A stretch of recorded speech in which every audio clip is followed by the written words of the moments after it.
Donc les petites histoires des Vosges du Nord sont des spectacles de contes qui sont présentés dans les musées des Vosges du Nord par le parc naturel régional. Donc c'est nous qui organisons et aujourd'hui on est à Niederbronn-les-Bains pour un spectacle qui s'appelle Aux fenêtres du château et autres histoires d'antan.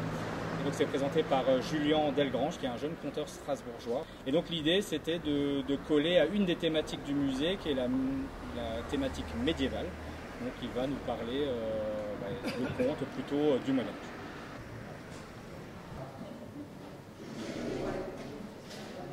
Oui, maintenant, donc on va laisser la place à Julien Delgrange et peut-être que pour le faire venir, peut-être on peut l'applaudir, peut-être ça va marcher.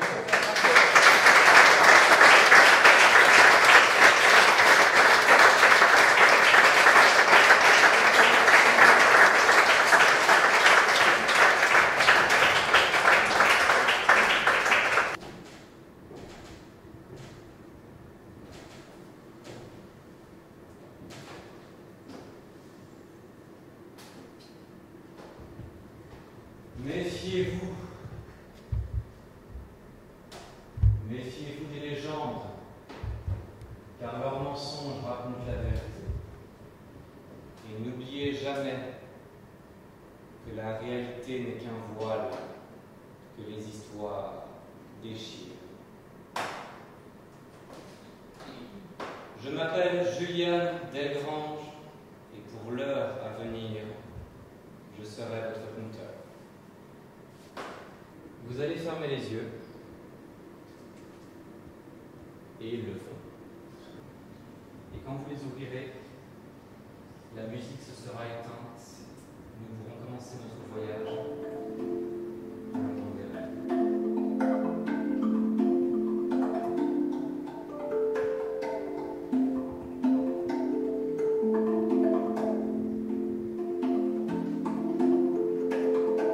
Imaginez-vous dans une terre interdite, donc précieuse.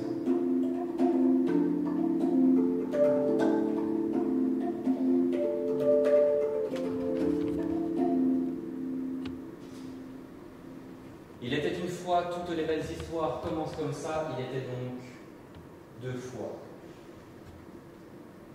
Il était deux fois le professeur Herzog. Chapeau noir, regard sévère, lunettes dorées, la classe quoi. Et le professeur Herzog avait un morceau de phrase qu'il répétait comme une virgule, où je ne crois que ce que je vois, emprunté à Thomas d'Aquin. Ça c'est pour les profs dans la salle. Ça vous dirait de faire le professeur Herzog? À chaque fois que je claque des doigts, vous dites, avec le ton un peu comme ça, je ne crois que ce que je vois. On essaye? Je ne crois que ce que je vois. Je sens qu'on va bien s'entendre. Professeur Herzog, est-ce que c'est vrai que si les nuages pleuvent, c'est parce qu'ils sont tristes? Je ne crois que ce que je vois. Professeur Herzog, c'est vrai que les arcs-en-ciel, c'est des ponts pour les licornes? Je ne crois que ce que je vois. Et un jour, le professeur Herzog a reçu une lettre disant qu'on a découvert un trésor d'archéologie pas très loin du village de Dole. Et le professeur Herzog, il me croit. C'est pas pour faire les faillots, mais je trouve que de ce côté-là, ils sont quand même vachement plus dynamiques que vous. Le professeur prend son chapeau, ses lunettes, son bâton de marche, il part en direction de la forêt, car à cette époque, c'était plus simple de marcher que de prendre la voiture. Ça veut dire de faire le professeur Herzog qui marche? C'est pas compliqué, je fais 1, 2, 3, 4 et vous faites 1,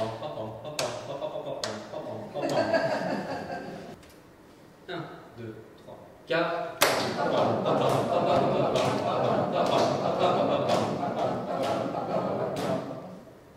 Le professeur Herzog marche pendant 1 heure et il arrive devant un sapin coupé en deux par la foudre. Le sapin, on le connaît bien, parce que si on prend à droite, on contourne la colline, c'est un peu plus long, c'est plus sûr. Si on prend à gauche, c'est plus tortueux, on passe par la forêt, mais on y arrive. Par contre, attention, il ne faut surtout pas y aller le vendredi saint. Manque de chance, nous sommes le vendredi saint, même le professeur Herzog, cet homme de science, cet homme de savoir, il ne va pas commencer à écouter des histoires de petites femmes, il prend donc à gauche.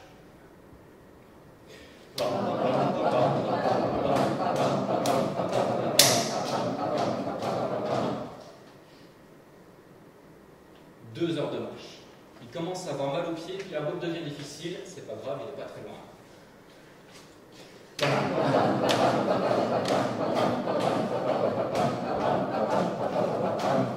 4 heures de marche. Bon, je vais pas vous mentir, là les genoux commencent à se syndiquer, hein, il a vraiment très mal. Il n'y a plus vraiment de chemin, le soleil commence à se coucher, bon, c'est pas grave. Il est bientôt arrivé. 1, 2, 3, 4.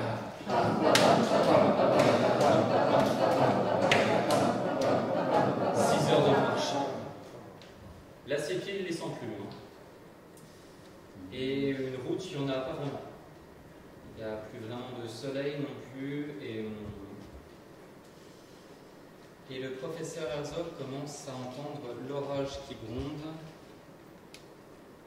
la pluie, le chant des loups. Alors le professeur Herzog, il ne croit que ce qu'il voit, mais là, un loup, il n'avait pas tellement envie d'en voir un. Et parmi les cris, il entend des voix, il entend des rires, il entend des chants. Le vent glacé souffle sur son visage et sur sa nuque. Il sent un souffle chaud et une voix qui lui dit « Retourne-toi ». Le professeur part en courant. Il court. Mais les voix commencent à tourner autour de lui. Retourne-toi, retourne-toi, retourne-toi, retourne-toi, retourne-toi. Le professeur se met dos à un arbre. Il sent le souffle chaud sur la nuque et la voix qui lui dit « ou je t'arrache les yeux ». Le professeur part en courant. L'orage gronde. Les branches des arbres ressemblent à des mains griffues qui essayent de lui attraper les cheveux. Le professeur met le pied dans une racine, tombe par terre, casse sa montre. Il se relève. Et là,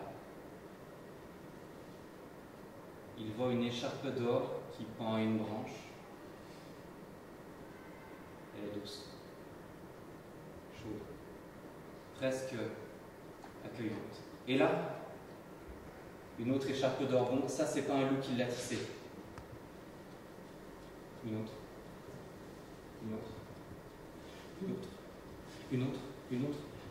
Et là, le professeur arrive dans une clairière.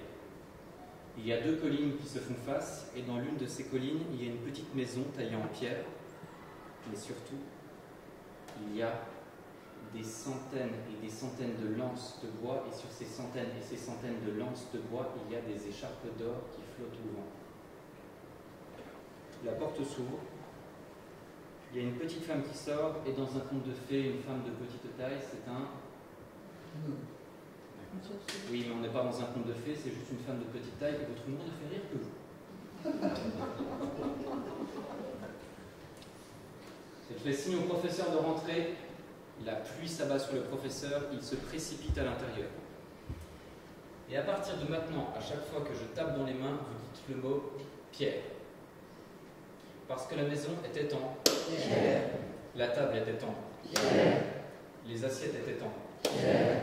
La petite femme a demandé au professeur comment il s'appelait. Il a répondu qu'il s'appelait Pierre.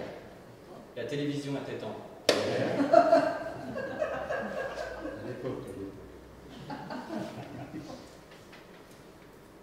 Les couverts étaient en Pierre. Elle a pris une bouteille en Pierre. Un verre en Pierre. Et il lui a servi la boisson alsacienne typique, la Pierre. Le Pierre. Il s'est jeté sous la couette et là, il a senti le poids de la couverture. Il entendait l'orage et la pluie, mais il entendait aussi le feu de la cheminée qui crépitait.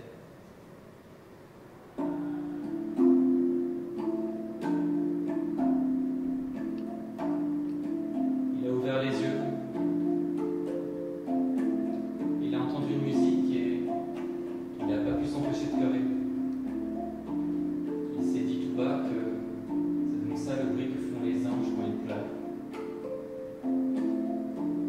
Malgré lui, il est sorti du lit. Il a mis pied à terre. Malgré lui, il a marché hors de la chambre, il a suivi la musique. Ça venait de la chambre de la petite femme. Comme une invitation, la porte était entrouverte. Comme une invitation, le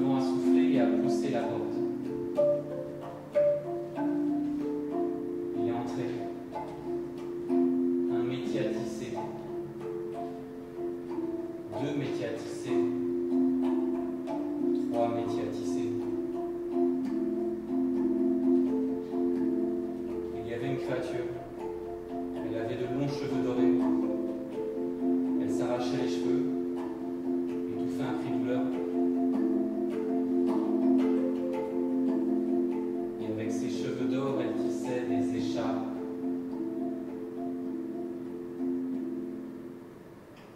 D'or.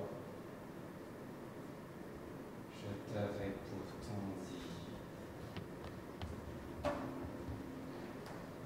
Pour le regard de ses grands yeux vides. Regarde. Et au-dessus de la cheminée, le professeur a vu 12 statues d'hommes qui semblaient crier de douleur. Tu vas être le 13e, Herzog. Je t'avais pourtant dit de rester couché. Regarde. Et par la fenêtre, au-delà du rideau de pluie, le professeur voit la colline et au sommet de la colline, il voit une tour de pierre noire. Il y a très longtemps, j'étais une servante, Herzog. Et le jeune prince est tombé amoureux de moi. Quand son père l'a appris, il m'a enfermé dans une cage. J'étais moins bien traité qu'un animal. Mais le prince m'a délivré. On a échangé nos vêtements, j'ai disparu dans la forêt. Et son père l'a maudit. Il l'a enfermé dans cette tour de pierre sombre. Et il a dit qu'il n'en sortirait que le jour où j'aurais tissé 1000 écharpes d'or et que je les aurais plantées dans cette clairière. Et à chaque fois qu'il ne reste plus que quelques écharpes, la pluie s'abat et détruit mon ouvrage. Mais je continuerai, Herzog. Des années, des millénaires s'il le faut, tu m'entends? Le professeur l'a supplié. Il en tisserait 1000, 10 000 s'il le faut, 7000, il les tisserait toutes. Parce que tu penses que les 12 autres n'ont pas essayé, peut-être, Herzog? Suis-moi. Le professeur s'est installé face au métier à tisser. Il a pris l'aiguille. Et comme s'il retrouvait un geste qu'il avait oublié depuis longtemps, il s'est mis à tisser des écharpes d'or. Mais le fil était tranchant. Il a commencé à se couper les doigts et des gouttes de sang sont tombées sur les écharpes. Mais il a continué à tisser. À côté de lui, le 3e métier à tisser a commencé à s'agiter lui aussi et à tisser des écharpes d'or encore plus vite que lui n'arrivait à le faire. Alors, pris d'un souffle d'espoir terrible, le professeur a continué. Une sueur acide qui coule sur son front, des larmes qui perlent à cause de la douleur, le sang qui coule, mais les écharpes. Il y en a de plus en plus et la créature qui chuchote. Jusqu'au premier rayon du jour, Herzog. Jusqu'au premier rayon du jour où tu te changeras en pierre. Il continue. La pluie s'abat, l'orage gronde. Un éclair illumine la pièce. Et l'espace d'une seconde, le professeur croit voir sa grand-mère à côté de lui qui tisse des écharpes d'or. Jusqu'au premier rayon de l'eau, Herzog, jusqu'au premier rayon de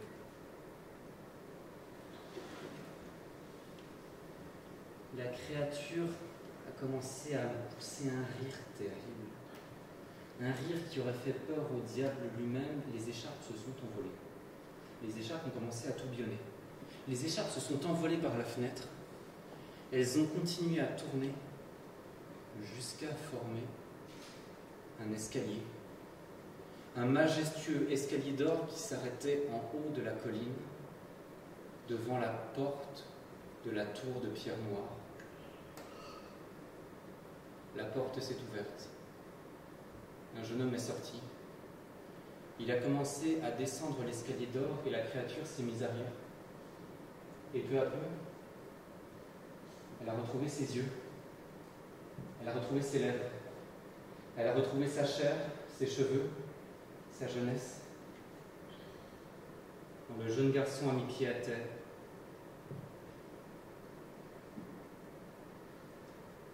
ils se sont embrassés.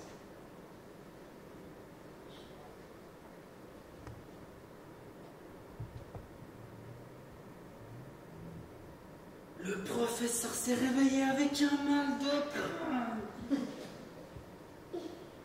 Ah non, l'alcool et le sport, quand t'as pas l'habitude, ça tabasse, hein. Ça sentait le renfermé. Tout Tout paraissait pluvieux autour de lui. Il a regardé par la fenêtre. Il n'y avait pas d'écharpe d'or. Puis au sommet de la colline, il y avait... Enfin, s'il y avait les ruines d'une tour, mais il n'y avait pas de tour. Il a ouvert la porte. Il y avait des toiles d'araignées partout. Puis de la poussière, une couche comme ça. Il y avait juste sur la table un grand panier rempli de fruits avec un petit mot écrit avec une écriture malhabile. Merci. Le professeur Herzog est sorti. Il est passé devant la cheminée et il a remarqué que les 12 statues avaient disparu. Bon, c'était juste un vilain cauchemar. Comment les moustiques sont arrivés dans les Vosges? C'est la faute d'un magicien. Ça s'est passé dans un petit village dont j'ai perdu le nom. Ucrange, je crois. Je veux toutes me frappe. Le Nord, en même temps. C'était les deux. Le Nord, c'est magicien, ce tout petit village dans lequel il y avait un seul restaurant qui s'appelait la Fourchette d'Or. Et quand vous voyez les prix, vous compreniez pourquoi on appelait ça la Fourchette d'Or. Les gens travaillaient, allaient manger là-bas, partaient. Et un jour, un magicien arrive, une robe bleue, un vieux chapeau, une longue barbe et un gant noir, mais un seul. Il entre, la tenancière, une dame avec des boucles noires et des perles autour du cou, la regarde, elle fait « Vous êtes pas payé ?» Il prend sa bourse, elle regarde et elle fait « Avec ça, tu vas tout juste pouvoir t'acheter un crouton. Le crouton. Allez, sors de chez moi, j'aime pas les colporteurs. » Le pauvre homme sort. Mais il a tellement faim que les gens ont l'impression qu'il va y avoir de l'orage. Son ventre gargouille, c'est un enfer. Venez chez moi. Il tourne la tête. Et il voit une vieille dame avec un chignon. Venez chez moi. Je vais faire à manger de toute façon. Il entre. Et là, il lui sort un bon gros pâté de campagne, un pain, tu sais, avec des graines qui craquent un peu sous la dent. Et elle sort une bouteille de vin pour l'occasion. Non, c'est parce que moi, en fait, ça fait quelques années que je mange toute seule. Mon fils et mon mari sont partis jouer à la guerre, puis ils doivent beaucoup s'amuser, hein, ils ne sont pas encore revenus. Ils servent deux verres, ils trinquent, ils mangent, ils rigolent, ils chantent même. Et puis, le lendemain matin, le magicien enlève son gant, il lui serre la main et il lui dit « Faites attention au prochain objet que vous allez toucher. » Bien. Ils se disent au revoir, ils promettent de revenir. Machinalement, elle prend la bouteille de vin, elle descend à la cave, et comme ce sont des vieilles marches, elle tombe. Et la bouteille se renverse. Et la bouteille se renverse. Et la bouteille se renverse. Et la bouteille se renverse. Et la bouteille se renverse, elle attrape la bouteille par le cul, elle la retourne.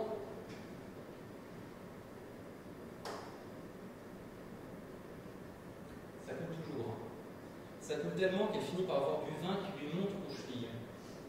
Alors elle n'hésite pas une seconde, elle décide de créer sa propre verge. Ça sera la cuillère de bois. La cuillère de bois, c'était pas très cher. Un plat du jour, quelques patates, du simple, du roboratif. Parce qu'elle, elle s'en fiche de gagner de l'argent. Non, ce qu'elle veut, c'est avoir des gens en table pour discuter. Enfin, c'est quand même plus gai. Autant dire qu'à la Fourchette d'Or, ils ont tout de suite perdu des clients. Et là, la patronne, elle l'avait un peu ici. Elle a attendu. Elle savait pertinemment que le magicien allait revenir. Et un jour, le magicien arrive. Même robe bleue, même barbe, même gants. Oh bonjour, ça me fait tellement plaisir de vous voir. Maman m'attend. Venez, j'insiste, venez. Et il lui a servi 4 entrées, 5 plats, 8 desserts. Vous prendrez un peu de pâté en croûte, puis vous prendrez un peu de choucroute, quelques patates rissolées, quelques frites. Allez, quelques harengs. Vous prendrez un peu de glace sur votre dessert. Il a commencé à gonfler comme un ballon. Ensuite, elle lui a mis un coup de pied dans la quatrain et lui a arraché son gant. Vraiment, ça m'a fait plaisir de vous voir. Faites attention, oui, c'est ça, allez-vous-en. Elle n'est pas folle. Elle regarde sa main.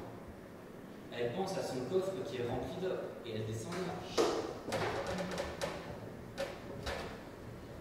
Elle est tombée. Elle voit son petit coffret d'or. You.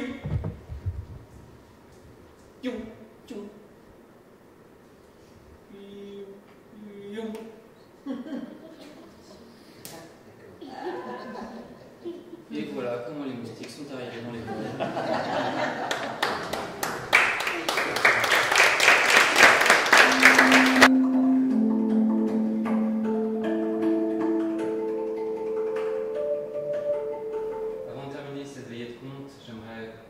partager quelque chose avec vous. C'est ce qu'on appelle un chant à répondre. Et là, il y en a 4 qui paniquent en mode « Oh mon Dieu, il va nous faire chanter !» Oui. Pour la note de contexte, après tout, on est dans un musée. Et là, je vous parle d'un temps où TikTok était juste le bruit des montres. Hein. Ça fait 2 semaines que je l'écris, je devrais décaler cette étape. Alors, si vous avez peur de chanter faux, moi aussi. Je ne demande pas de chanter juste. Je demande de chanter fort. Fermez les yeux si ça vous aide, amusez-vous. Ça empêche de mourir. Le grand Bordeaux est arrivé, le grand Bordeaux est arrivé. Bordeaux est arrivé, le grand Bordeaux est arrivé. Est arrivée une frégate de grand Bordeaux dessus la rade. Est arrivée une frégate de grand Bordeaux dessus la rade. Le grand Bordeaux est arrivé, le grand Bordeaux est arrivé. Le grand Bordeaux est arrivé, le grand Bordeaux est arrivé. Est arrivée une frégate de grand Bordeaux dessus la rade. Est arrivée une frégate de grand Bordeaux dessus la rade. Vous voyez que ça fait du bien. S'il avait voulu venir, il aurait trouvé ses pas. Nous aurions dîné ensemble, mais nous ne dînerons pas. Donnez la belle, voici la rose, mais la rose n'y est pas. Donnez la belle, voici la rose, mais la rose n'y est pas. Nous aurions dîné ensemble, mais nous ne dînerons pas. Nous aurions dîné ensemble, mais nous ne dînerons pas. Rossignol, sitôt s'envole, du château d'amour s'en va. Tenez la belle, voici la rose, mais la rose n'y est pas. Tenez la belle, voici la rose, mais la rose n'y est pas. La rose, mais le rosier n'y est pas. Il va être temps pour moi de vous laisser. Merci de m'avoir écouté.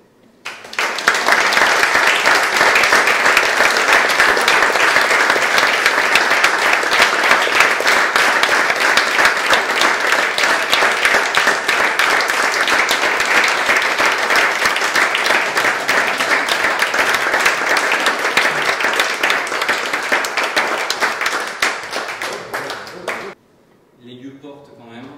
Enfin, comme on aime dire chez les conteurs de Tot, la parole du conteur n'existe que dans l'oreille de celui qui écoute, donc sans démagogie aucune. Merci d'être venu et merci de m'avoir écouté jusqu'au bout. Et enfin, veillez sur vos rêves. Vos rêves veilleront sur vous. Si